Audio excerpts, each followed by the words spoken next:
querer aprender mais todo dia é o que me move, assim. Isso constrói as relações dentro da instituição. Todo mundo quer trabalhar num ambiente onde você pode falar o que pensa, que você ajuda a desenhar o local onde você vai trabalhar. O taylorismo ficou para trás. Agora, a gente precisa de instituições onde as pessoas são protagonistas.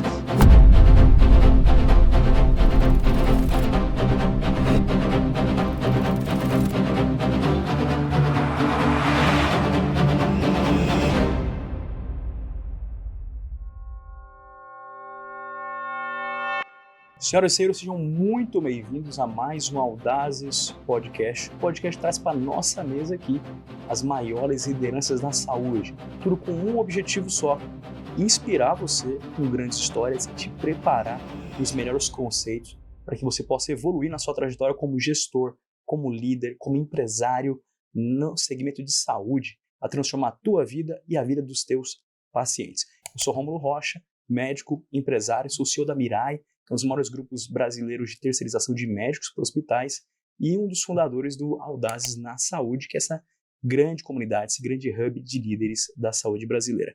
Eu tenho o prazer, a honra de ter aqui comigo hoje ele, Michael Hobbit, meu sócio, conselheiro, mentor. Michael, seja muito bem-vindo. Obrigado mais uma vez, Rômulo. Obrigado a você que nos acompanha, que participa dos nossos movimentos, do nosso conhecimento, daquilo que nós procuramos transmitir aqui no Audazes, né? Conhecimento através do Audazes, o ambiente que a gente está co-criando, está co-evoluindo, né? Ouvindo os maiores líderes da saúde no Brasil e o que eles fizeram, né? Onde estão os seus acertos, onde estão os seus erros, onde estão principalmente os seus aprendizados que os alçaram a uma posição de liderança, de influência, de impacto na saúde e o que nós, principalmente, Dr. Romo, o que nós aprendemos com isso. E nós podemos acelerar o nosso aprendizado aprendendo com a sabedoria dos nossos convidados. Esse é o nosso objetivo aqui no Audazes. Seja bem-vindo e você hoje vai ter um episódio com certeza impactante. Espetacular e muito impactante, porque hoje nós estamos aqui com o Vitor Piana. O Vitor, que ele é CEO do AC Camargo Cancer Center, tem um currículo espetacular que eu vou tentar resumir aqui para você. Ele fez medicina na Universidade Federal do Espírito Santo, residência e mestrado em patologia pela UFMG, doutorado em oncologia pela Fundação Antônio Prudente, pós-graduado em patologia molecular do câncer de mama pelo Memorial Sloan Kettering Cancer Center, MBA em gestão de serviços de saúde, e é CEO do AC Camargo Cancer Center, que é um dos maiores hospitais, centros de tratamento de oncologia do Brasil e do mundo, e é coordenador do grupo de estudos de oncologia da ANAP, da Associação Nacional de Hospitais Privados. Eu recomendo que você não desgrude desse episódio por nada, porque certamente vai te trazer insights incríveis de trajetória pessoal, de gestão, do segmento de oncologia, que certamente é dos mais importantes dos segmentos da saúde, isso em nível mundial e não é diferente aqui no Brasil. Vitor, seja muito bem-vindo. Eu que agradeço o convite aí, Rômulo, Michael e Audazes, para a chance da gente conversar, expor as ideias aqui. Se puder atrair mais gente para vir a essa causa do câncer, vai ser muito bom, porque o Brasil precisa. Maravilha, Vitor. A gente costuma conversar aqui com os nossos convidados, primeiro mergulhando na história pessoal, né? Perfeito. Quem vê lá o CEO da AC Camargo, muitas vezes não enxerga os primeiros passos, né? Dos primeiros desafios. Conta um pouquinho sobre as tuas origens, sobre onde você vem.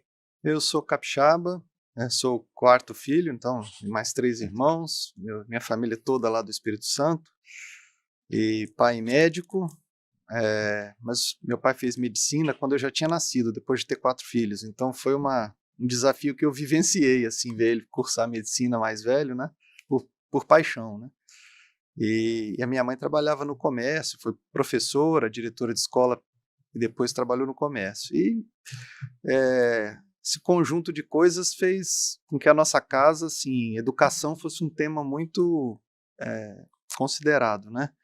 A gente tinha uma infância modesta, num bairro de periferia, lá de Vitória, mas com tudo que alguém precisa para crescer saudável, né? Brincando na rua e tudo, e a educação sempre com muito foco. E cresci lá em Vitória, daí, ali pela adolescência, eu fui descobrindo que mais me encantava, acho que cresci com um apego muito grande à área de biológicas, né, as ciências biológicas, que me encantava mesmo era compreender a natureza, como é que pode uma coisa ser tão perfeita e entender a simbiose dos animais, dos fungos, das coisas, como é que os organismos funcionavam, e daí fui guiando para a medicina um pouquinho. Tive dúvida nessa trajetória se ia fazer biologia, porque gostava muito de mergulhar, né, fazer snorkeling, tinha o Jacques Cousteau na época, ficava assistindo aqueles episódios na televisão, então o fundo do mar para mim era o ambiente perfeito, né? Mas aí acabei entre biologia e medicina, acabei fazendo medicina, e lá em Vitória mesmo, né? E foi assim, comecei a vida, uma infância muito ativa, né? Muito esporte, muita atividade física, e muito estudo também. Era uma vida boa, equilibrada, modesta, simples, mas muito, muito feliz. Vitor, quando você olha para a forma como teus pais te criaram, você falou pra gente que a educação foi um ponto crucial, que eu imagino, filho de médico com diretor de escola, vai ter que estudar muito, né? Porque é um ambiente que já te conduz para isso, né? Mas o que você percebeu ali, os teus pais tentando te guiar, te preparar, te transmitir de valores que foram importantes ali nessa tua formação como ser humano, né? O que eles tentaram colocar na sua bagagem de valores e para que você pudesse progredir? Meus pais foram sempre muito altruístas. Assim, a gente era uma casa boa de alvenaria, que era a última da rua, no limite, para trás era uma favela. Então eu cresci brincando com meus amigos, faziam parte, moravam na favela, lá na periferia de Vitória, e a gente sempre conseguiu ajudar muitas pessoas. Eu me lembro que meu pai, como médico, ele tinha quase uma farmácia de amostra grátis na garagem, não guardava carro na garagem, era uma amostra grátis, para poder ajudar todo o morro e tudo mais. E a minha mãe também, com esse olhar de cuidar das crianças e tudo. Acho que eu sempre vi atitudes deles que eram de cuidar das pessoas. Isso vai pegando na gente, né? Vai incorporando pouco a pouco, sem querer você vai ver, você faz parte da sua cultura, você cuidar das pessoas, fazer o bem às pessoas, querer ajudar, fazer uma transformação positiva na vida, né? Então foi nesse ambiente que eu cresci. Aí a vida vai apresentando para a gente, ofertando oportunidades, e naturalmente essa bagagem da infância ela vai te fazendo escolher certas coisas que vão trazer um pouco de felicidade ou de salário emocional, vamos dizer, na profissão lá na frente, né? Então eu consigo ver sim uma conexão entre a forma como eu fui criado e o que eu faço hoje, né? E o orgulho, né? Meu pai faleceu esse ano, em fevereiro, minha mãe é viva ainda, mas com um enorme orgulho da contribuição que eu estou conseguindo fazer hoje para a transformação positiva aí do país, da oncologia, né? Então eu acho que valeu todo o esforço da educação. Meus amigos de infância, que não tiveram a mesma chance que eu, porque estavam em ambientes com mais carências, né? Aos 18 anos eu já tinha visto histórias muito tristes de envolvimento com tráfico de drogas e envolvimento com furto, com tudo. Então foi muito claro sempre para mim o papel da educação para poder colocar o indivíduo no trilho. Eu reconheci rapidamente a diferença que era do que eu escutava na minha casa e do que eu via na rua com os meus amigos, né? Isso foi muito poderoso para mim e fez com que a educação fosse o caminho que eu escolhi muito desde cedo. Assim. Bom, que espetacular. É muito interessante o quanto que essa inclinação da família tá presente, embutido nele, num papel que é tão importante. Incrível. Você ter empatia, e é tão raro de ver na gestão também da saúde, né? Qualidade espetacular. Eu queria partir aqui pro ponto em que você entra lá empolgado na faculdade, passa na federal. Sim. Como foi tua jornada a partir daí para você poder decidir especialidade? Já queria mexer com câncer, trabalhar com câncer, ou patologia no começo, ou não tinha ideia? Não, eu não tinha muita ideia. Acho que todo mundo que entra na faculdade de medicina pensa na imagem de um consultório, e aí você faz a consulta para uma cirurgia ou para um tratamento clínico. Era isso, a minha ideia de medicina era essa. Os primeiros 2 anos, eu fiquei um pouco assim desafiado, porque tinha muita teoria e não tinha nada de prática no curso, né? Então eu achava aquilo um pouco assim, muito desafiador. Eu queria pôr a mão na massa, eu queria fazer as coisas. E a primeira matéria que me ofereceu isso foi a patologia. No terceiro período, segundo ano, eu conheci a patologia, professores excepcionais que tinham lá em Vitória, eu ressalto o Dr. Paulo Merson, que era uma pessoa excêntrica, que fazia a gente pensar e desafiava intelectualmente a gente e convidava para pôr a mão na massa. Então, ali no segundo ano, eu comecei a frequentar a patologia assim, diariamente. Se professor de outra disciplina faltava, eu corria para a patologia para ver o que estava acontecendo lá. Finais de semana, eu fazia plantões lá de autópsia para aprender, né, ver as doenças, pegar a doença na mão, olhar no microscópio. Aquilo foi fazendo sentido para mim. Eu comecei a estudar medicina a partir da descoberta das autópsias. Então, fazia autópsia de tuberculose, ia para casa, pegava o livro velho do meu pai e ia estudar tuberculose no corpo todo. Aí eu fui vendo na autópsia e estudando nos livros de clínica, né? E isso era além do curso de medicina, era fora da sala de aula. Isso foi me ajudando muito a construir assim, um arcabouço de conhecimento médico e sistêmico, né, do corpo todo. Não era aquela... Eu vi alguns colegas falar, eu entrei para fazer oftalmologia, aí prestava atenção na aula de oftalmo e brincava no resto, né? Eu quero ser radiologista, e focava muito em radiologia e não estudava o resto. Eu fui tendo uma visão global assim, da medicina pela lente da patologia. E aquilo foi me ajudando muito, porque era uma descoberta a cada autópsia, de como as coisas funcionam, o impacto de uma doença em cada órgão do corpo. Isso tudo foi abrindo a mente, sim, e me conectou com aquela biologia, né, que eu era apaixonado, né, porque você olhar no microscópio, primeiro, entender como uma célula funciona, como uma via de sinalização funciona, como um gene ativa uma proteína, tem muito a ver com a biologia, que eu acho que eu tinha a paixão da adolescência. Mas o colorido do microscópio também lembrava um pouco o colorido ali dos corais que você vê no fundo do mar, né? Eu acho que só hoje eu penso isso. Mas eu acho que a patologia foi o snorkel que eu gostava tanto. Aquelas cores todas, e a descoberta que tem atrás do microscópio, né? É um mundo incomum que eu me apaixonei logo, rápido. Ali eu fui fazer pesquisa, eu fui dar aula. Já durante o curso de medicina eu era um monitor de patologia muito ativo. O professor faltava, eu dava aula no lugar dele. E um interesse em comum por essa... foi o conhecimento. A autópsia era meu gancho para o conhecimento, né? Estimulado por um professor muito bom. Eu acho que esse foi o ponto, né, que me colocou na patologia. Fiz um curso de medicina, me dedicando bastante a todas as matérias, e chegou no fim e eu ainda tinha dúvida do que eu queria fazer. O 11º período eu ainda tinha dúvida. Eu queria ser nefrologista, isso e aquilo e tal. Mas foi um caso clínico muito desafiador quando eu era interno. Causou uma enorme frustração em mim, que o paciente morre, não morre, morre, não morre. E eu me senti muito desafiado emocionalmente com aquele caso. Não tive, na época, nenhum suporte. Eu não vivi bem, não geri bem aquele tema. E eu achei que eu não estava preparado para ser clínico e ter que lidar com aquela dificuldade emocional que era a morte de uma menina de 13 anos, que eu quase morreu, vai para UTI, volta. E eu, sozinho em casa, sem apoio de ninguém, eu não digeri bem aquela situação. E eu falei, quer saber, eu vou fazer patologia, eu já estou tão bem nessa área. E assim eu fui para patologia. Foi um empurrãozinho que faltava, vamos dizer. E foi uma escolha muito boa. Acho que na patologia eu me encontrei. Fui fazer minha residência em Belo Horizonte, na UFMG. Também encontrei um departamento de patologia muito tradicional e pujante na pesquisa. É um lugar maravilhoso, algumas prateleiras acima de infraestrutura e tudo do que eu tinha em Vitória.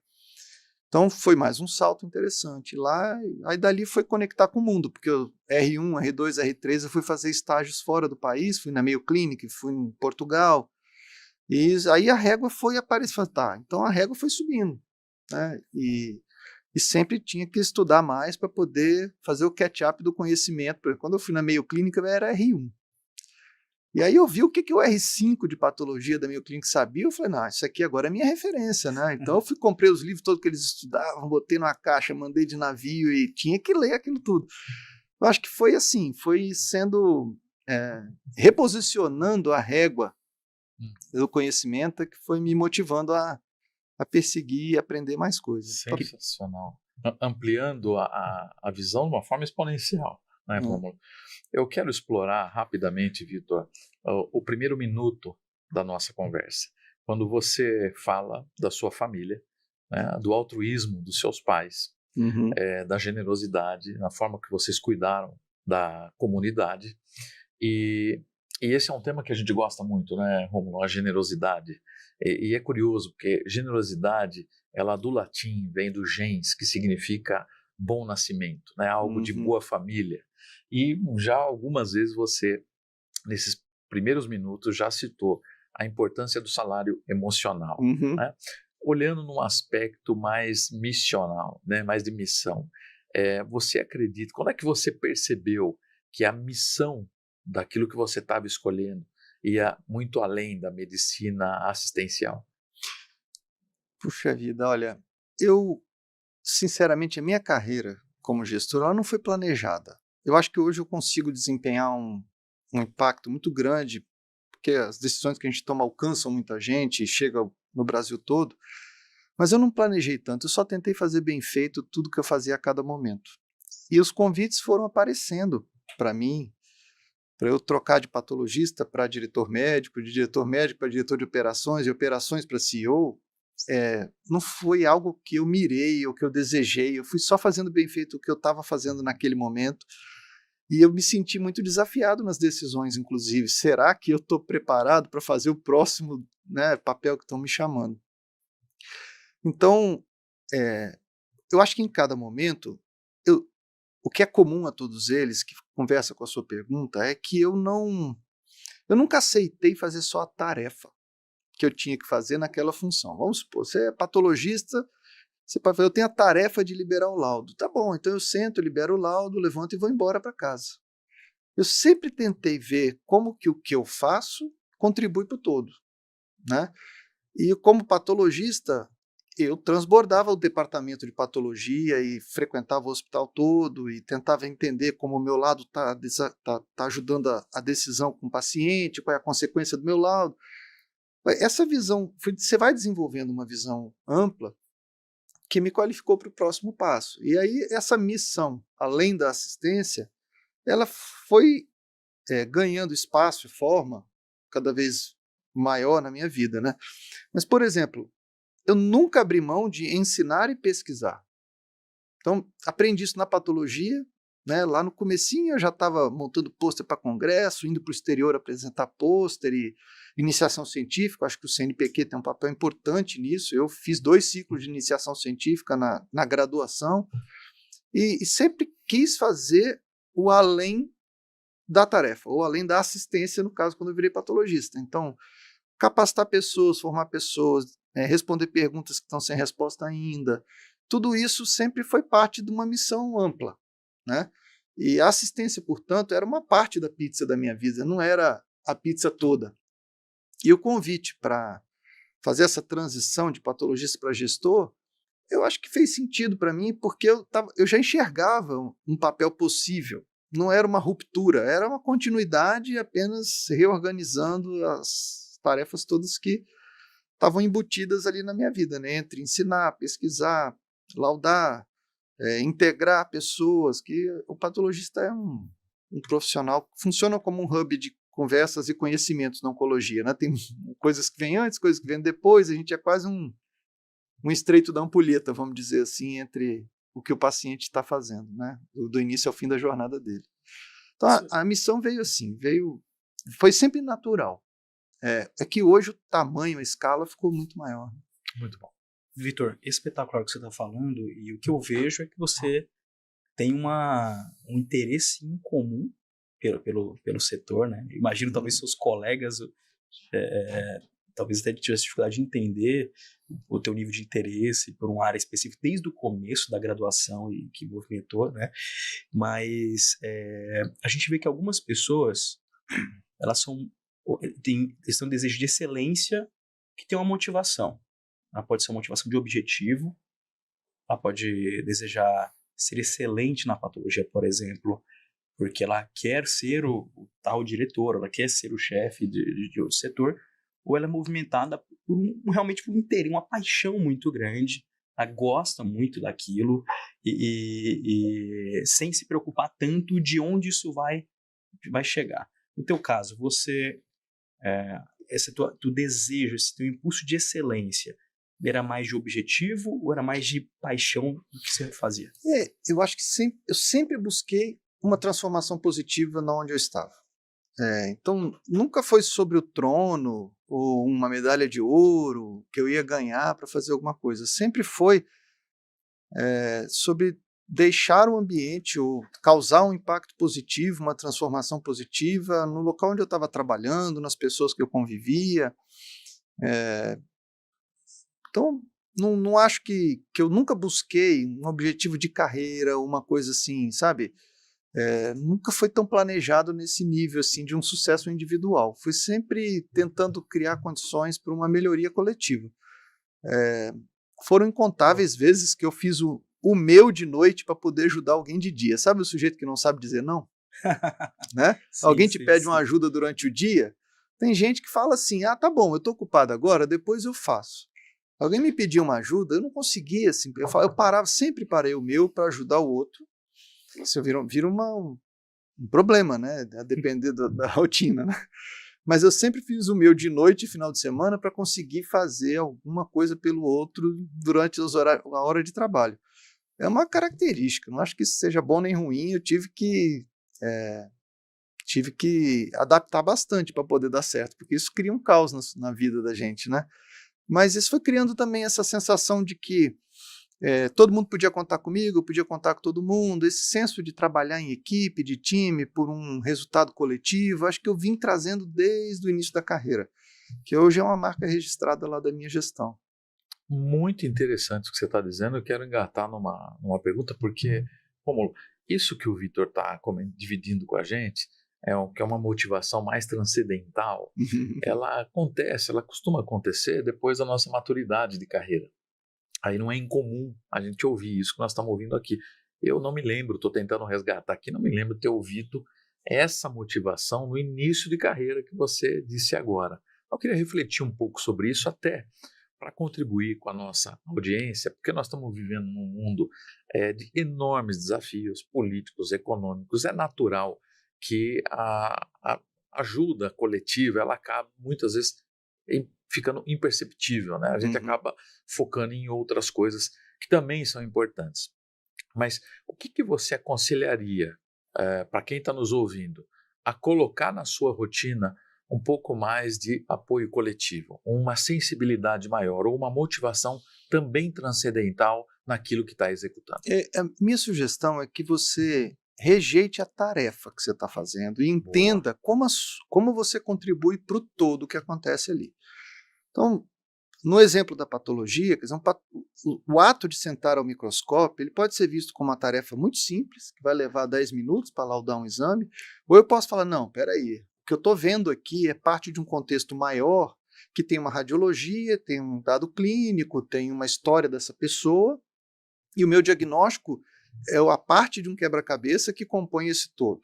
E, ao laudar, isso tem uma consequência. Alguém pode receber esse laudo e aquilo pode ser uma notícia que desafia, né, a vida da pessoa quando tem um câncer, ou pode tirar um caminhão das costas quando você lauda benigno. E pode levar a uma cirurgia, uma quimioterapia, uma radioterapia, uma amputação, tudo pode acontecer. Então, se você conhece o que vem antes e o que vem depois daquilo que você faz, né, você vai desenvolvendo essa visão do todo e você consegue entender o propósito do que você faz, a sua contribuição para o todo e como você pode influenciar que aconteça melhor antes, o que vai acontecer melhor depois, e aí pronto, você vai exercitando diariamente essa contribuição coletiva, você começa a celebrar o sucesso coletivo também, não o seu sucesso. Não, olha o diagnóstico raro que eu fiz. Quantos patologistas eu já vi celebrar? Só eu sei fazer esse diagnóstico, é coisa rara. Sim, e o que vai acontecer com o paciente depois? Você sabe? Não sei. Depois o cirurgião vê o meu laudo lá e ele decide. Não, você tem que ter visão do todo, né, do contexto. E aí, isso é atuar em time. Né? Porque os resultados extraordinários eles vão depender do time. Nunca é uma coisa individual. É sempre uma coisa coletiva, que vai permitir que o todo se beneficie da excelência de cada parte né? Mas que cria uma coisa que sozinho ninguém faz. Acho que essa visão do coletivo, ela desde o início. Eu disse dos pais altruístas, mas eu tive professores também que se dedicaram muito a parar o que estavam fazendo para me ensinar. E aquilo foi criando uma sensação de give back. Eu preciso. É isso que é o certo. Pô, olha como me ajudou, olha como eu fui beneficiado disso. Então eu quero também ensinar depois, quero dedicar o meu tempo para exponencializar isso aqui, né? Então eu vim de um professor na faculdade que formou 30, 40 patologistas para o Brasil. Ele era na graduação. Eu quero formar 80, 100, 200, né? Além do que ele fez, eu preciso fazer para retornar isso.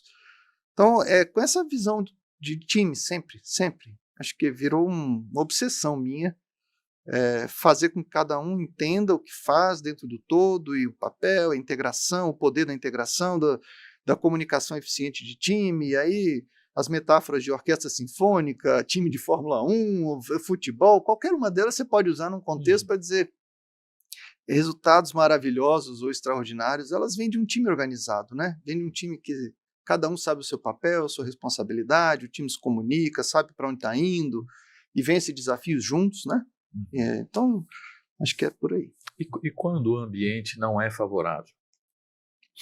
Eu já enfrentei coisas assim, né? Eu penso que ninguém tem o direito de se colocar acima do todo. Dentro de um hospital, que a gente está falando do tema aqui, nenhum médico, nenhum enfermeiro, nenhum fisioterapeuta tem o direito de se sentir mais importante do que o coletivo. Todos estão ali pelos pacientes. Então, se a gente tentar evitar essa vaidade, e se o grupo proteger o coletivo como o bem maior, né, esses indivíduos eles vão se sentir desconfortáveis. Aí vai depender de cultura, de outras coisas, né? Mas tem sim, tem desafios enormes nisso, porque as pessoas são diferentes, têm estilos diferentes. Não é pecado que uma pessoa queira o reconhecimento profissional, que ela queira resultado financeiro, não é pecado. Não é pecado. Existem ambientes que, aliás, isso é o motivador maior e é esperado que esse comportamento seja o mandatório. Eu, por acaso, trabalho numa fundação onde o ciclo da receita, vamos dizer, ele é o motor de uma geração de recursos para causar um impacto social. Mas não tem problema se for o contrário. Mas aí cada cultura, cada comportamento tem que estar no seu ambiente adequado, certo? E existem no Brasil ambientes para todos os estilos de pessoas e para todos os objetivos de carreira. As instituições têm que ajudar a selecionar e desenvolver pessoas adequadas para cada cultura que tem. Né? E aí, eu acho que é papel dos gestores entender qual é o papel da sua instituição na sociedade, como que ela gera valor para a sociedade, que estilos de pessoas ela precisa, como ela atrai essas pessoas tão importantes para reforçar o seu valor gerado, como ela desenvolve essas pessoas, como ela reconhece. Os heróis que a instituição tem já falam muito, né? Se você for lá na Secamago, os heróis são cientistas, são bravos cirurgiões que fizeram coisas numa época que ninguém sabia exatamente o que fazer, professores. Então, você vai criando uma cultura de que aqui é isso que valorizamos, né? E eu penso que cada instituição precisa ter muita clareza do seu papel na sociedade, qual é a sua proposta de valor. Quando eu vou te contratar para trabalhar comigo, o que eu digo sobre a empresa? O que eu tenho para te oferecer? É o salário? Se for só o salário, a pessoa vai entender. Aqui é o lugar que vão me medir pela receita que eu trago.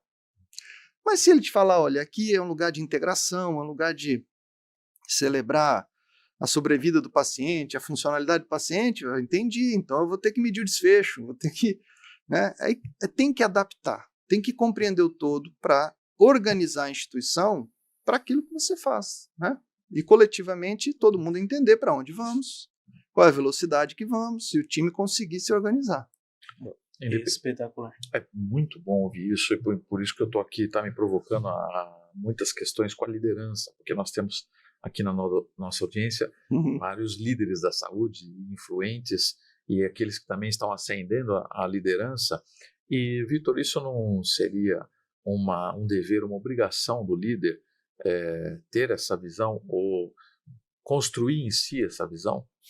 Sim, acho que o líder, ele essencialmente ele tem que entender o que a organização faz, o que ela deseja fazer, ter clareza, né, de para onde vamos, e qual é a ambição, qual é o tamanho da ambição, e ajudar a coordenar as condições para que a massa de pessoas que trabalham naquela instituição queiram ir para o mesmo lugar e trabalhem de forma ordenada para maximizar a entrega com os recursos que tem. Aí tem pouco recurso? Tem, mas não tem problema. Você tem sempre que maximizar a entrega para os recursos que tem. Isso envolve muita coisa. Envolve ter uma estratégia clara, envolve comunicar essa estratégia para todo mundo, que todo mundo entenda para onde vamos, né? Aí vem todas as disciplinas de um CEO, que eu acho que, ou de um gestor de qualquer nível aí, líder, né? Para que aqueles que ele lidera tenham muita clareza de aonde queremos chegar, qual é o caminho que vamos percorrer, qual é a velocidade que nós vamos por esse caminho, o que a gente vai valorizar no caminho, né? O que nós vamos deixar para trás, que nos atrapalha. E tem uma série de coisas que eu acho que é uma espécie de combinado e coordenação, né, para executar o máximo diante dos recursos que cada um tem. Perfeito. Espetacular. Vitor, qual foi tua primeira oportunidade de gestão e como que foi essa migração tua? Se é que migrou totalmente para gestão e não faz mais assistência, não sei, tem gente que... Hoje não faço mais, já há 9 anos. Como foi teu começo na gestão? Eu estava no Camargo, tinha 4 anos que eu tinha voltado dos Estados Unidos, onde eu passei 2 anos lá em Nova York, no Memorial Sloan Kettering. Eu fui do microscópio até o gene, até a molécula, estudar mutações do câncer, né?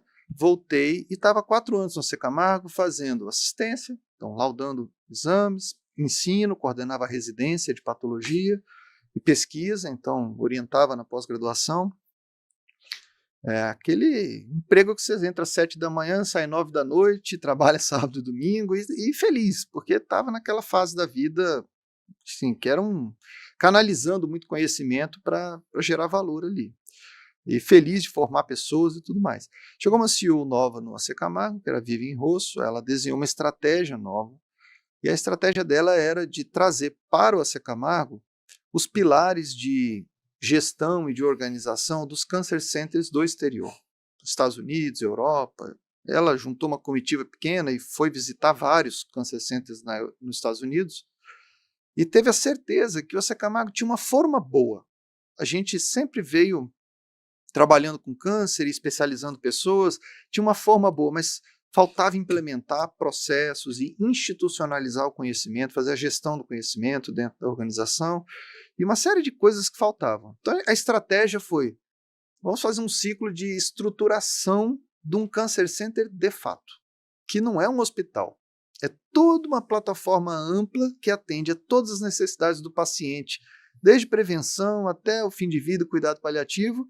Muita coisa não é hospitalar, então a AC Camargo hoje é um ambiente completo, né, para qualquer necessidade de qualquer paciente oncológico, não importa o câncer, a idade, a complexidade do câncer, está tudo lá. Assistência, ensino para formar pessoas, para poder cuidar melhor, e pesquisa para poder desafiar o que não se sabe ainda, né? Então, esse é o que a gente chama de Cancer Center. E tinha que estruturar os processos, a governança, gestão de pessoas, gestão de conhecimento, pesquisa, ensino, tudo isso. E eu fui convidado para ser o diretor médico desta iniciativa nova. Eu tinha 41 anos e por um ano eu fiz patologia e diretoria médica. E foi a receita do burnout, porque você tenta fazer as duas coisas e não dá. Os dois eram muito ciumentos, né? Então eu deixei de fazer a patologia depois de um ano, fui me capacitar, entendi o desafio, fui fazer um MBA, porque acreditando que conhecimento não era algo para fazer no bom senso.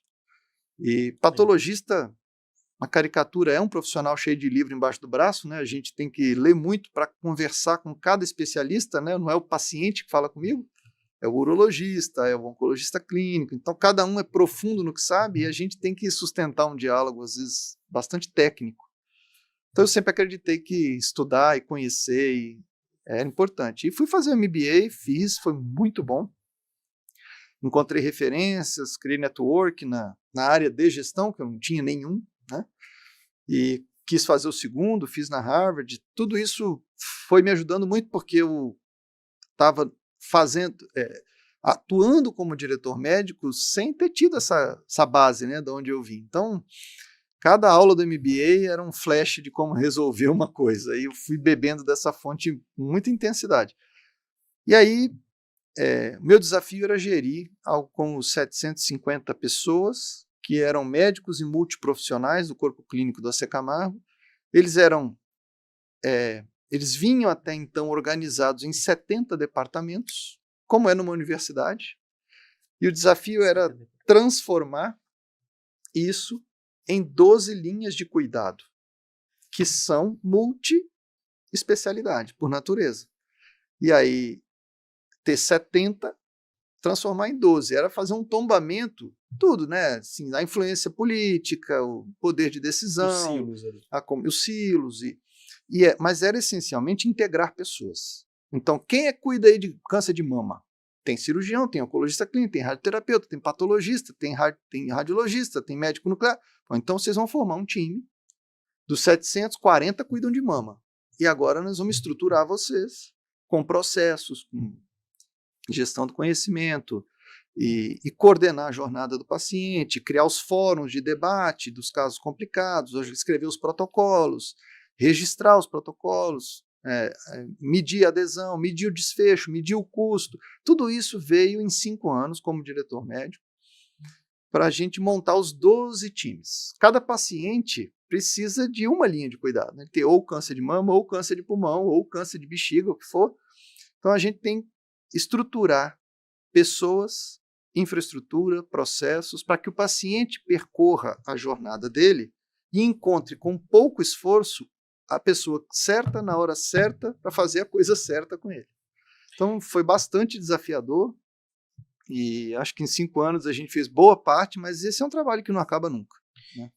Espetacular, Vitor. E você me provoca muito quando você fala dessa transformação, porque, bem, nós como médicos nós sabemos o quanto que a medicina ela é tradicional, tem resistências à mudança em aquilo que não é terapia. A gente incorpora muito tecnologia quando é tratamento, diagnóstico, a gente é muito aberto para mudança, mas quando envolve a forma de trabalho, a autonomia do médico e dos profissionais, aí a coisa pode ficar muito mais complicada. Você sai de uma estrutura de hospital ultra renomado, de décadas de existência, com 70 silos ali, que cada um provavelmente tinha seu prefeito, né, seu vereador, enfim, tinha sua política, o que é normal em qualquer instituição grande, perene. Como que foi o processo, quais foram os desafios técnicos de fazer essa transição, que você muda a lógica, onde a lógica é mais vertical, mais baseada em, imagina, expertise exclusivamente técnica, essas 70 verticais, para como se fosse 12 eixos que seriam organizados em torno da patologia e da experiência do paciente. Sim. Quais foram os desafios? São desafios técnicos e os desafios políticos de gestão que você teve que enfrentar. Veja, a matéria-prima era muito boa. Todo mundo que estava no AC Camargo sempre quis fazer bem feito a sua parte e estava lá muito pelo propósito, né? Então, isso tinha em comum para todo mundo. Agora, você fazer bem feito a sua especialidade não significa que você está fazendo o melhor pelo paciente no conjunto. Vou dar um exemplo. Se um paciente tratava o câncer e tinha que fazer um segmento 1 ano depois, no modelo antigo, ele marcava uma consulta de retorno com o cirurgião, uma consulta de retorno com o oncologista clínico, uma consulta de retorno com o radioterapeuta, porque ele fez os 3 tratamentos. Os 3 iam fazer o melhor, iam pedir exames de controle. E era possível que no AC Camargo acontecesse há 10 anos atrás, do paciente fazer 2 tomografias no mesmo dia, porque 2 médicos pediram. E ele só fez o que o médico mandou, e os 2 médicos estão certos de pedir a tomografia. O que está errado é eles estarem no mesmo endereço e um não conversar com o outro para fazer pelo paciente o melhor, no menor custo possível. Então, quando a gente sentou para fazer o primeiro centro de referência, foi o da mama. E a gente botou todo mundo numa sala e falou, pessoal, o objetivo aqui é a gente tirar as redundâncias do cuidado, e preencher os gaps que a gente vai encontrar pela frente. Então vamos lá, o paciente chega, o que a gente tem que fazer por ele? Quem é a melhor pessoa para ver o paciente na primeira consulta? O paciente às vezes pede para marcar a consulta, mas ele erra a porta, né? Às vezes ele não conhece o que é melhor para ele. Quer falar com o oncologista clínico, mas era para o cirurgião primeiro. Ou ele acha que é sempre o cirurgião primeiro, mas num caso metastático, o oncologista clínico é o melhor. Como é que a gente escreve um roteiro que bota o paciente na melhor sala na primeira consulta para ele não perder tempo? Que perguntas a gente tem que fazer com ele quando ele liga para marcar a consulta que ajuda a gente a encaixar ele com a pessoa certa? Aí foi um desafio. Foram 45 reuniões com um grupo de 50 pessoas que cuidam de câncer de mama na Secamargo, de todas as especialidades, para escrever o protocolo, né? E cada reunião de 2 horas. Então daí, 90 horas de reunião, de debate, né? Falei assim, mas puxa, ô patologista, toda vez eu vejo esse anticorpo aqui de imunistoquímica que você pede, para que você pede? Falei, eu peço porque a gente orientou uma tese aqui e mostrou que esse anticorpo, quem tem positividade para esse anticorpo tende a ter um prognóstico pior. Você, eu não sabia, eu nunca tomei decisão nenhuma em cima desse anticorpo. Ele agrega custo e não traz benefício para a conduta. Vamos tirar? Vamos tirar. Se quem vai pedir a tomografia do segmento é uma só que a gente tem que fazer. E quem vai ver primeiro? Tudo isso foi uma construção. Você tinha pessoas imbuídas de fazer o melhor, então é importante. Tinha um alinhamento básico, de querer fazer bem feito, assim, o zelo pela excelência. E a gente, quando traz o dado e fala, olha, tem paciente fazendo 2 tomografias, vamos tirar isso da frente? Vamos. Quem vai pedir? Quem vai ser o primeiro a pedir? Tudo isso foi construindo protocolos custo-efetivos, dos quais a gente começou a medir o desfecho e mostrar para as equipes, e foi dando aquele orgulho, sabe? Puxa vida, a gente está fazendo mais rápido, melhor, mais barato, o paciente está mais feliz, dá menos esforço para ele. Celebrar o sucesso coletivo foi importante. Se eu tivesse um nível de vaidade alta nos departamentos que não deixasse o sucesso coletivo ser celebrado, né, ficasse sempre o sucesso individual, isso teria sido muito difícil. Eu acho que, portanto, a matéria-prima foi importante, mas esse grupo não estava conseguindo sair do status que eles tinham para ir para outro. Então a gente trouxe referências do exterior. A Secamargo sempre foi assim. A gente quer parecer o Memorial Sloan Kettering, a gente quer... No fundo, a estratégia foi desenhada pelos líderes médicos, tá? A CEO chegou e perguntou, assim, é lindo o que a gente faz, mas dá para fazer melhor? Todo mundo falou, dá para fazer melhor. Quem são as referências? Memorial Sloan Kettering, MD Anderson. Ela foi lá ver, foi lá visitar e trouxe um desejo coletivo de perseguir a excelência que existia nos centros americanos e europeus. Então, foi escrita a múltiplas mãos. Todos esses líderes participaram da estratégia, de como montar, quais são os projetos essenciais que nós vamos fazer. Então, tinha um buy-in, assim, desde o início, coletivo, de juntos queremos estar nesse ponto B. Né? Não foi fácil, porque no meio do caminho, né, acontecem dificuldades, problemas, como você falou. Olha, você está trabalhando terça e quinta e ele segunda e quarta. A gente precisa dos 2 no mesmo dia para resolver a vida do paciente numa visita só. Quem vai trocar de dia? Isso é um desafio, né? Certo? Aí, mas minha vida está organizada assim. Falei, eu sei. Lembra, é pelo paciente. Lembra que a gente está querendo atingir este ponto B. E foi também com muita gentileza. A gente não fez tudo em 1 ano. Está fazendo até hoje. São 10 anos de evolução nesse tema. Mas mexeu muito com as pessoas, mexeu muito com os processos, mexeu muito com a infraestrutura. A gente criou um prédio novo para agrupar os 40, 50 de uma especialidade ou de uma linha de cuidado na mesma área física. O layout do prédio obedece o protocolo do paciente. Então, se a gente desenhou um protocolo que diz, olha, o primeiro a ver o paciente é este, o segundo é este, mas tem que ter oncogeneticista, tem que ter nutricionista, tem que ter fisioterapeuta. Essas salas estão todas uma do ladinho da outra.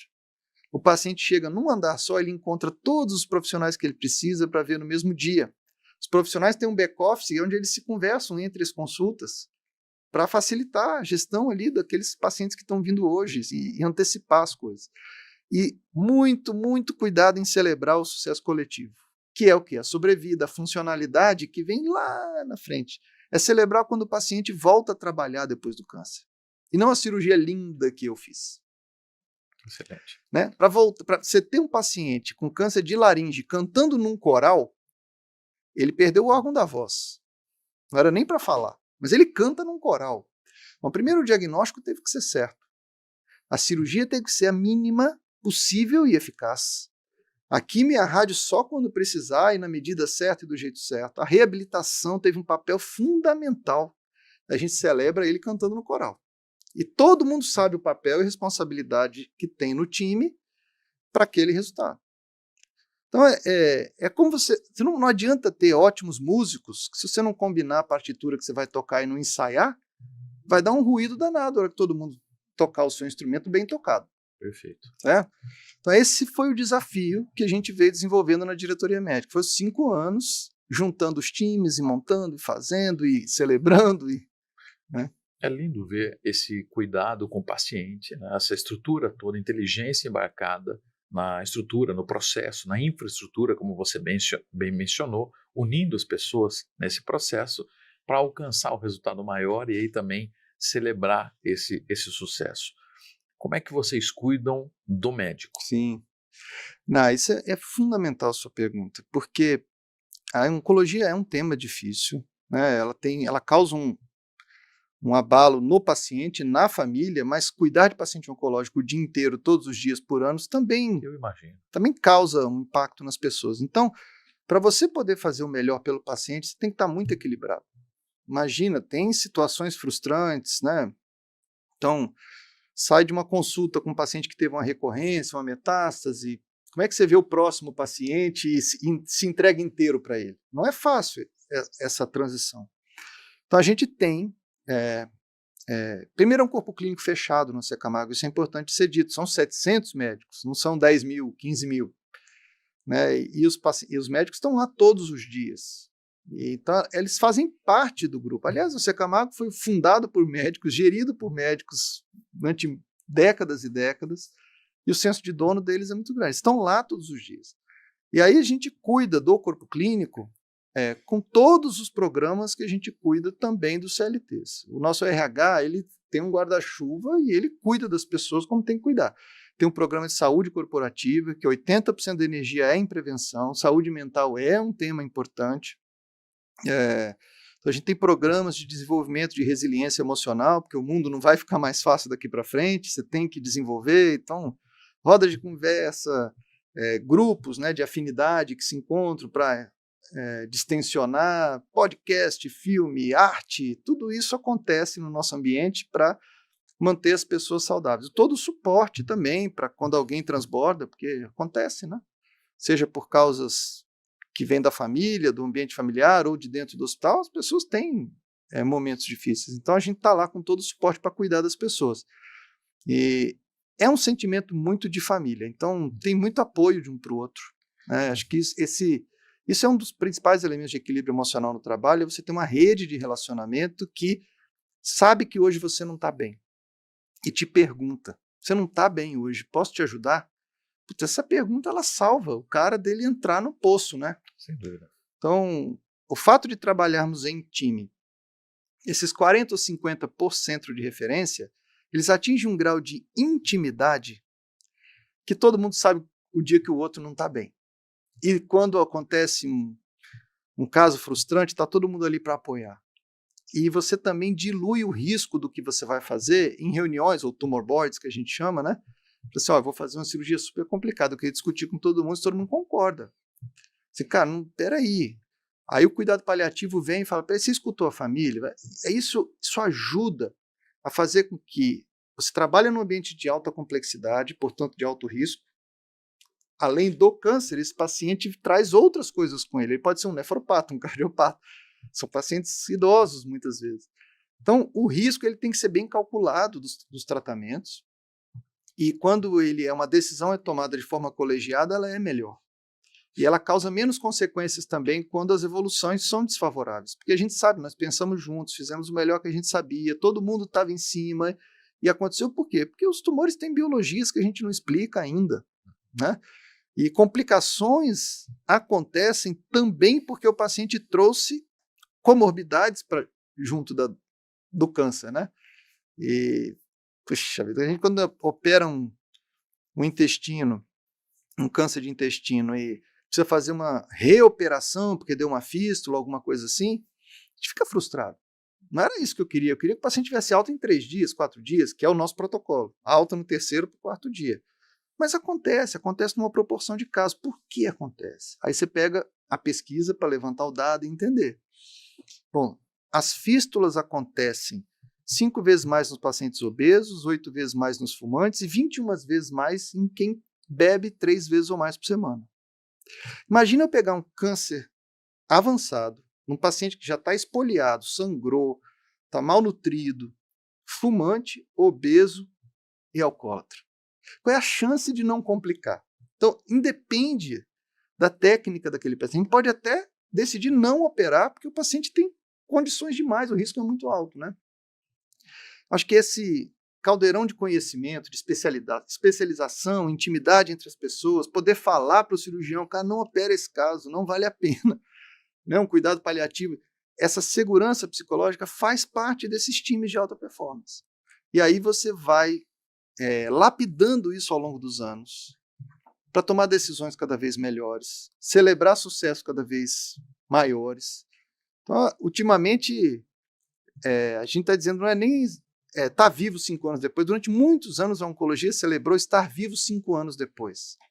Para nós, estar vivo já ficou comum.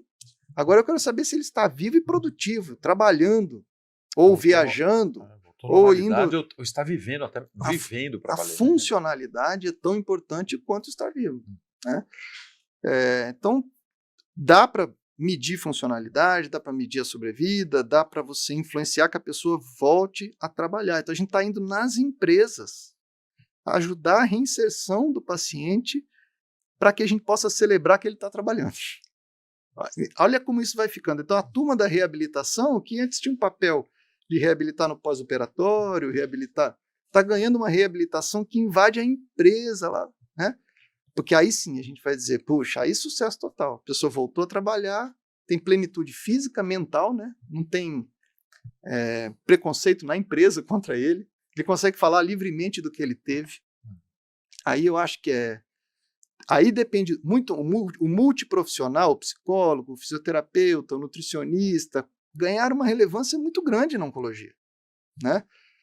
A sobrevida do câncer não é só medicamento e robô que melhorou, tem também o cuidado de fisioterapia na UTI, né?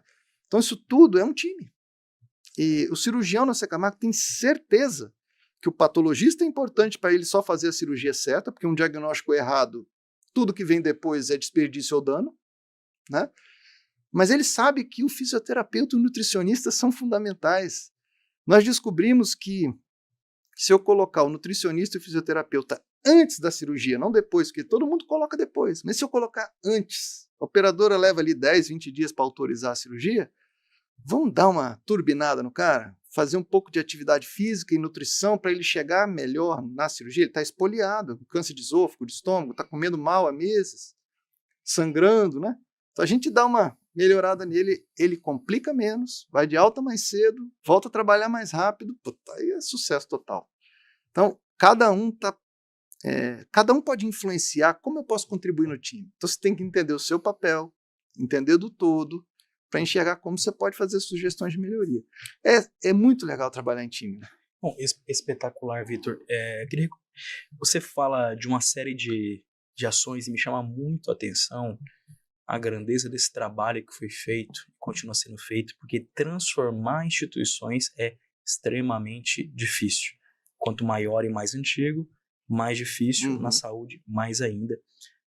Você fez Harvard, eu estou num programa de executivos de Harvard também, e lá eles têm uma abordagem em relação à liderança do conceito espetacular, né? Eu aprendi muito o conceito do líder como, eles falam do líder as a beacon, como um farol, iluminando o contexto, e é muito importante a gente conseguir convencer as pessoas, tanto cognitivamente quanto emocionalmente. Então, você dá insumo para as duas coisas, né? Eu estou convencendo cognitivamente uma transformação, seja com os próprios dados sobre o desfecho diferente quando você tem uma fisioterapia pré-operatória, ao mesmo tempo que você deu muito subsídio emocional para eliminar o contexto, no sentido de devolver as pessoas para uma sobrevida, comemorar uma reintegração no trabalho, um paciente que está viajando, está cantando no coral, tudo isso são insumos emocionais, é um exercício de liderança incrível, né? E muito do líder, outro conceito que eu aprendi dentro dessa formação foi do líder como catalisador. Nós, como líderes, a gente quer fazer as coisas muito no braço, mas ainda mais quando tem muita gente envolvida, nós temos principalmente uma função de catalisador. E aí você traz um ponto que eu achei incrível, que foi a disciplina de trazer para o hospital padrões inspirados. Vocês não estabeleceram um ponto A, um ponto B, mas tinha um ponto B claro, com referências inspiradas fora do Brasil, onde era possível dizer, olha, é possível chegar aqui e esse é o caminho, esse é o plano. Isso é espetacular. Mas eu aprendi muito nessa trajetória. E eu cometi um equívoco que eu acho que é muito comum para a liderança. Eu atingi a clareza do ponto B antes, talvez, da metade da equipe, do grupo. E eu tinha uma ansiedade, eu mudei de profissão, eu queria fazer dar certo a minha nova profissão. E eu falei, bom, eu quero chegar logo nesse ponto B, vamos rápido para lá. E eu corri para o ponto B e fiquei chamando o pessoal, vem pessoal, para o ponto B, não era o que a gente queria? Todo mundo falou que queria ir para esse ponto B, na teoria, no conceito, todo mundo queria. Então. E eu me senti como se eu tivesse os dois penhascos aqui, aquela pontezinha de madeira, e eu atravessei antes de todo mundo, falei, vem pessoal, e o pessoal olhava para a ponte e não ia, né? Eu tive que voltar na ponte e reconversar com todo mundo para entender o que faltava para todo mundo atravessar a ponte. E tem os otimistas, tem os melancólicos, tem os que topam tudo, os que são medrosos, e tudo isso eu tive que adaptar conversas e discursos, e entender, peraí, tá com medo de quê? E escutar as pessoas. Um livro me ajudou muito, que foi do Robert Greenleaf, em inglês, eu li ele em inglês, ele chama On Becoming a Servant Leader, e eu acho que chama Líder Servidor, em português. Que é isso, quer dizer, eu posso ser um líder que eu vou fazer tudo, eu mesmo, o touro, fazer e dar o exemplo, e quem quiser me siga, né? Ou você pode se colocar a serviço das pessoas para o todo.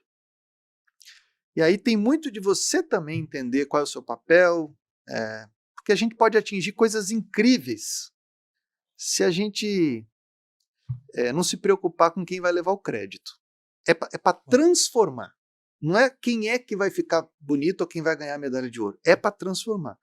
Quando eu entendi que estava tendo quase uma competição entre esse é o projeto do Vitor, é o projeto de todos, aí eu fui para a caverna pensar. Esse livro me ajudou muito a entender que são as pessoas que vão fazer o resultado incrível que a gente está imaginando. E aí, para que as pessoas queiram ir, eu precisava entender quem são elas, quais os objetivos individuais, quais são os medos, e aí trabalhar quase que um a um, para influenciar um a um, para que o ponto B fosse o objetivo de todos. Mas cada um tem uma velocidade diferente, um caminho diferente, às vezes aceitar as imperfeições dessa caminhada, né? E ajudar. Então nós não fizemos essa transformação na velocidade imaginada originalmente, nós fizemos na velocidade possível para que todo mundo chegasse lá. E aí foi mais lento, mas também foi mais sustentável. Eu acho que depois dos 5 anos, a gente imaginava fazer em 3, fizemos em 5, e ainda continua fazendo muita coisa, nem tudo foi feito. Eu acho que a gente hoje tem um senso de coletivo, clínico e corporativo que é muito poderoso para futuras transformações. Né? Parte do legado disso tudo que a gente fez foi fazer os médicos e a administração se sentirem parte de uma coisa só. E aquela tradicional disputa de poder que tem entre o médico e o CEO, o gestor, né? A caneta do médico, a caneta do CEO tem o CAPEX, né? Os investimentos, e a caneta do médico é a receita. E às vezes fica uma briga de poder nas instituições de saúde que ela não ajuda. E essa é uma parte que eu me orgulho muito no C. Camargo. A gente conseguiu pôr todo mundo para entender o todo e pensar junto uma inteligência coletiva para sair das situações todas que a gente tem. Espetacular. quero desembocar na pergunta que eu estava elaborando, que você já respondeu em grande parte, mas eu queria puxar um ponto específico. Quando você fala de todo esse processo de fazer todo mundo chegar junto, né? Você saiu na frente, você entendeu, você abraçou, mas as pessoas ficaram olhando para a ponte, poxa, não, será que vale a pena? Será que a gente consegue chegar lá também, né? O que você, em termos de rotinas práticas, como que você fez para deixar todo mundo alinhado? E aí eu, se possível, queria uma ênfase tua na parte não médica. Porque para um hospital, ele precisa ter um ethos, né, um senso coletivo, um pensamento coletivo, que vai desde do manobrista do carro, vai do pessoal que lida com o suprimento, o setor de compra, tudo esse backstage de um hospital, e também da pessoa que está na limpeza, da engenharia clínica. Qual foi o processo de comunicação para que essas pessoas que geralmente ficam fora das discussões, né, ou eventualmente os resultados não são levados em conta, como é que você fez para essa última milha, a cultura, a visão, o outro lado da ponte, chegar e apaixonar elas também? Todo mundo, né? É muito legal a sua pergunta. Eu disse para você que eu fiz uma transição e fui muito desafiado a gerir 750 médicos, ou os multiprofissionais, todos muito especializados, metade com pós-graduação, gente muito inteligente e profundo conhecedor do que faz. Todos eles sabiam mais do que faziam do que eu. Eu era um articulador, um maestro do grupo. Então eu tive que desenvolver o perfil de liderança como alguém que mais influenciava do que dirigia, do que dizia o que fazer. E foram 5 anos, eu acabei me desenvolvendo nessa capacidade de influenciar o grupo. Quando eu passei para a área corporativa mais densa, né, que foi o diretor de operações e agora CEO, eu acho que eu transportei esse estilo junto. E a gestão de toda a área corporativa do Camargo eu também faço por influência e não por dizer o que as pessoas têm que fazer. Eu parto do princípio que todos são inteligentes e bons no que fazem. E que perguntar a opinião deles vale a pena, porque eles estão ali no dia a dia, fazendo muita coisa, fazendo há muito tempo o que fazem. Então é uma gestão de muita comunicação, de muita troca e de muito respeito à opinião de cada um, para a gente conseguir desenhar o que é o melhor para todos. Então eu não paro de evocar que o mais importante é o benefício para o paciente. Toda vez que alguma atitude, alguma coisa destoa, tem alguém agindo em benefício próprio, a gente chama e bota no trilho outra vez, né? Então acho que mostrar o papel de cada um no todo, né? É você fazer quem limpa o chão, não achar que está fazendo a tarefa de limpeza do chão. Ela está ligada ao indicador de infecção. E o papel dela é do desfecho. E aí você vai ensinando essa é a linguagem corriqueira nunca é de tarefa. Ninguém faz tarefa, ninguém está aqui para fazer tarefa. A gente não contrata ninguém para fazer tarefa. A gente contrata alguém para fazer parte de um todo. E ela precisa entender o que ela faz, como ela contribui e celebrar junto o sucesso. Então nós temos fóruns para celebrar sucessos. E sucessos são sempre coletivos, sempre. Então todo mês a gente celebra o projeto mais legal, né, dos últimos 6 meses, as pessoas aplicam 6, 7, 8 projetos e a gente celebra. Não sobe num palco um só. Sobe 40, 50 no palco para a gente bater palma. E a gente celebra o desfecho do paciente, todo mundo, o coral é celebrado por todo mundo, o patologista, o cirurgião está batendo palma para o coral, porque aquilo é o desfecho de todo mundo. Então tem essa atmosfera de valorizar o coletivo, sabe? Acho que esse para mim é o sucesso de fazer todo mundo se pertencer ao que está acontecendo. E a gente pega o paciente, que é a quem a gente serve, e a voz do paciente ela é entregue para todo mundo. Então a gente manda pesquisa de NPS, manda tudo, os pacientes mandam os verbatins, né? Então toda vez que ela cita todo elogio de paciente que é nominal, a gente repassa ao funcionário. Então faz pilha dessa altura para entregar, tem médico que recebe 30, 40 no mês, ele fala, meu Deus, já vem vocês de novo com essa pilha, mas assim, aquilo vai criando a sensação. Você fisicamente? Entrega fisicamente, o gestor premia, entrega, né? Então isso vai E aí você fala, olha, o que você faz está dando este sentimento ao paciente. Vai criando o senso de por que eu existo, qual é o meu papel aqui dentro. E aí é lindo quando o paciente elogia 30 pessoas, né? Ela anotou o nome de cada um que conviveu com ela, que passou por ela em algum momento, e ela elogia nominalmente um monte de gente. Aí isso vai retroalimentando o salário emocional de todo mundo, né? Sabe para quem a gente trabalha, por que trabalha. E é difícil, é desafiador mentalmente, mas tem uma retribuição incrível de você fazer essa entrega coletiva e sentir que você faz algo que sozinho você não faria nem perto daquilo. Né? Sensacional. Uhum. Tô ouvindo aqui um nível de consciência de liderança que ao longo da minha jornada eu poucas vezes ouvi dessa forma e assim, julgando que eu tive a oportunidade logo no início da minha carreira de conhecer um processo eficaz de liderança, uma essência de liderança eficaz que ela conversa exatamente com aquilo que você está mencionando aqui, Vitor. Então, parabéns, isso nos alegra profundamente. E eu quero que vocês me permitam a provocar um pouco mais esse tema. Ele é fundamental. A liderança eficiente é que multiplica resultado, que impulsiona resultado. E é isso que nós estamos ouvindo aqui. Ela passa necessariamente pelo coletivo e você está deixando claro isso. A coletividade, o time fazendo acontecer, o time tocando nessa orquestra e dando resultado.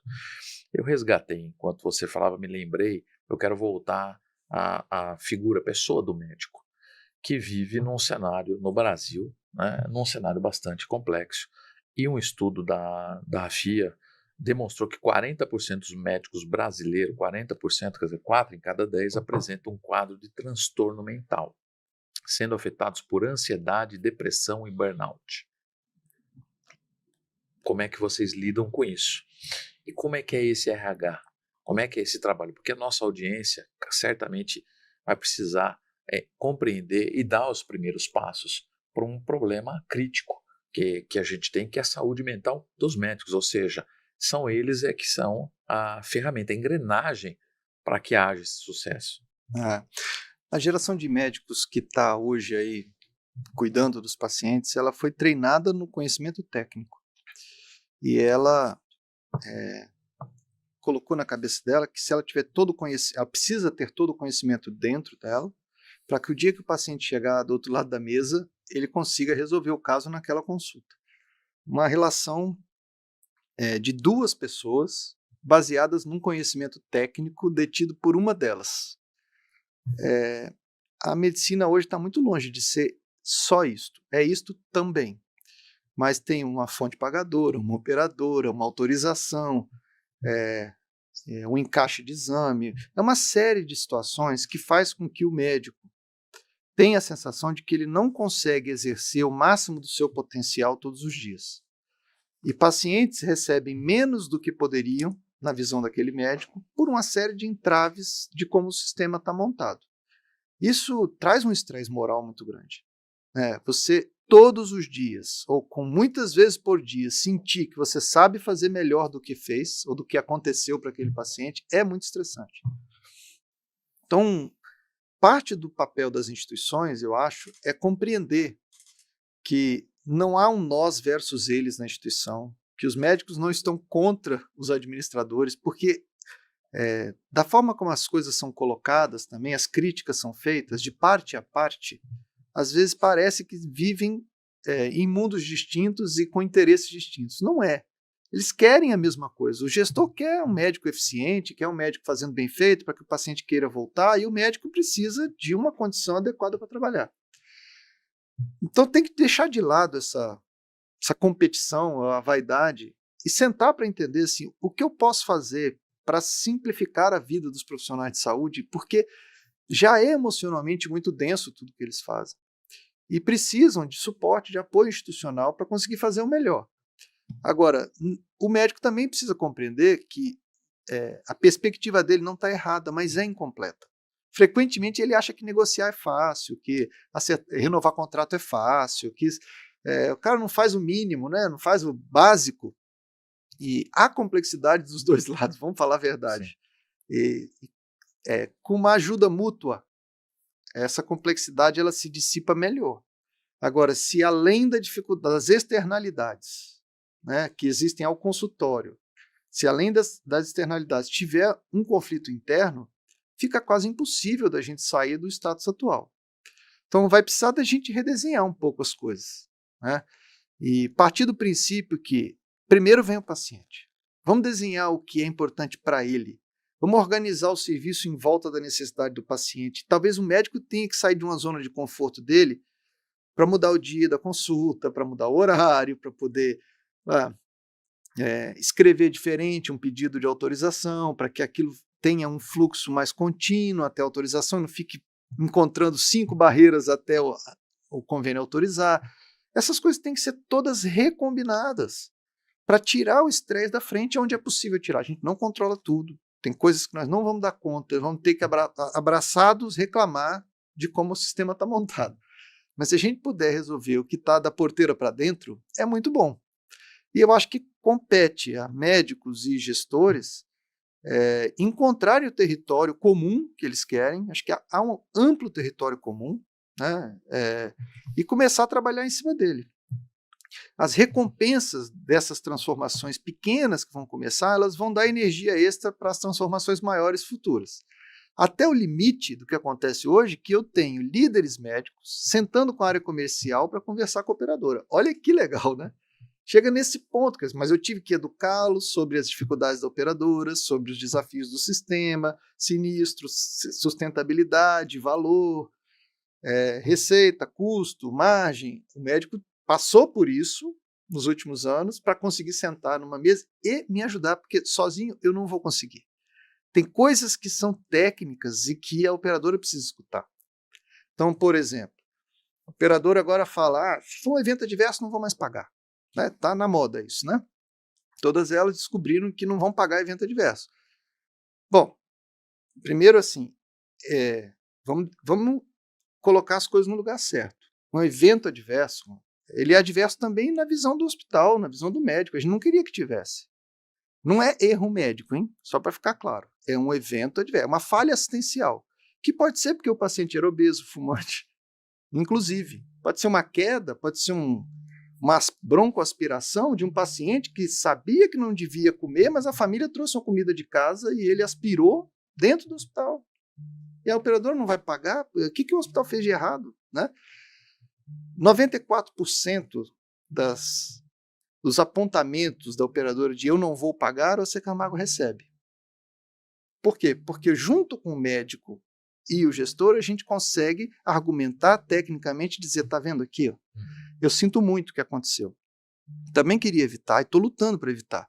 Mas não foi o hospital nem o médico que fez isso aqui. Então, talvez se você me trouxesse um paciente com peso melhor, com uma diabetes mais controlada, eu cuidaria do câncer dele com mais facilidade. Então, parte desse risco é porque você também não está fazendo o seu papel de cuidar da saúde do paciente. O risco é nosso, junto. E não é justo você querer transferir o risco todo para mim. E aí tem uma argumentação que a hora que é técnica, que é do médico, do cirurgião, do oncologista clínico.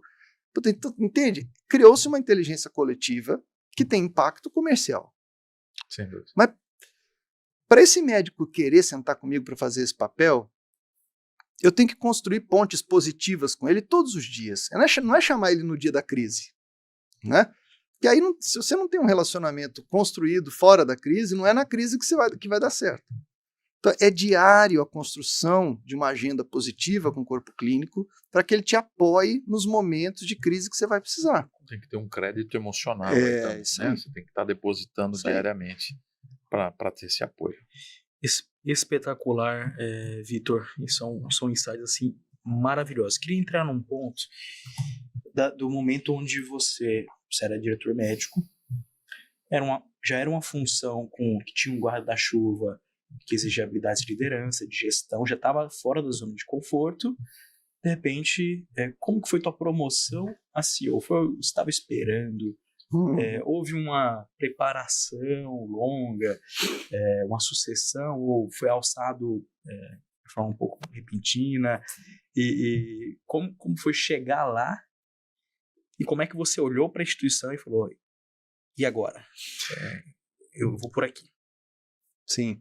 A instituição desde 2015, ela começou a estruturar os seus processos, então os potenciais sucessores eram previamente mapeados. Eu, como diretor médico, estava previamente mapeado como um potencial sucessor para diretor-geral, mas eu estava no longo prazo. Não tinha nenhuma perspectiva de virar CEO no curto prazo. E, de fato, quando a nossa CEO, Vivian Rosso, deixou a instituição e foi fazer um processo, eu participei do processo, mas não fui escolhido.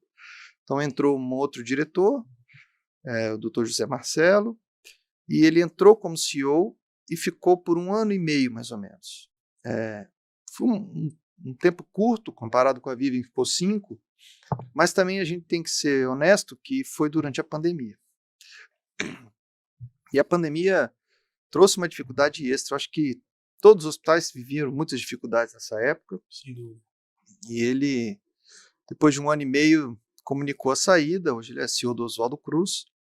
E ali, o processo seletivo construído de forma organizada, que teve da Vivian para o José Marcelo, foi uma decisão. Eu fui chamado sem saber para que era a reunião e o convite eu tinha 2 minutos para responder. Então, foi assim que eu virei CEO, em abril de 2021.